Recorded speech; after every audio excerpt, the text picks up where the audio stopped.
Au TOEIC, il faut pas que tu confondes ces formes. The consultant to whom, who, whose, what we send the data will analyze it this week. Alors là, globalement, ce que je cherche à dire dans la phrase, c'est le consultant à qui on a envoyé les données va les analyser, les analysera cette semaine. Tu vois, on cherche vraiment à dire à qui dans la phrase. Donc, comment est-ce qu'on dit ça en anglais? En fait, on le dit avec whom, ok?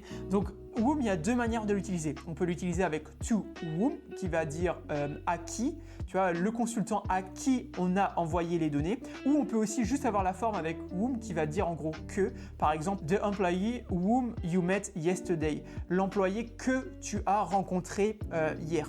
Ok, donc ça c'est un peu les deux formes qu'on peut utiliser avec le whom. Donc là avec to whom ça sert vraiment à dire à qui. Donc vérifions quand même que les autres sont faux. Who c'est faux parce que en gros ça serait le sujet de la phrase. Par exemple, the consultant who will analyze the data is very experienced. Tu vois, le consultant qui va analyser la data est vraiment expérimenté. Ici ça va pas parce qu'on a déjà le to et en plus on devrait avoir who will analyze. En fait le who agirait vraiment en tant que sujet. Tu vois, who will analyze. Alors que là on est sur to whom. Whose ensuite c'est aussi faux parce qu'en fait ça exprime la possession. Par exemple, the consultant whose office, le consultant dont le bureau, tu vois, ça exprime vraiment le fait que le bureau appartient au consultant. Le consultant dont le bureau, ça sert vraiment à dire ça, le whose. Et il nous reste le what qui est faux parce que ça va plutôt être utilisé dans une question et ça permet vraiment pas de dire genre à qui. Donc voyons si c'était bien ça et c'était bien ça. Donc voilà, si jamais tu veux t'entraîner sur ces questions-là, n'hésite pas à aller sur la plateforme là, c'est Top Students. Donc c'est www.top-students.com dans ton navigateur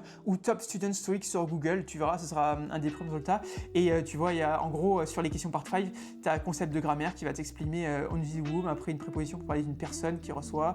Tu as le processus de réflexion et un petit conseil TOEIC aussi sur chaque question. Donc n'hésite pas à aller voir si ça t'intéresse. Et puis si jamais tu veux le cours sur tous ces sujets-là, mets en commentaire je veux le cours. Et puis moi je t'enverrai ce cours-là, surtout c'est 100% gratuit. Hein. Je t'enverrai un lien avec tous les cours qu'il faut pour le TOEIC. Et puis ensuite tu pourras retrouver le whom ou whose. Enfin bref, tu retrouveras. Donc voilà, mets en commentaire cours et puis moi je te l'enverrai. Et moi je te dis à demain pour une nouvelle vidéo TOEIC. Allez, ciao!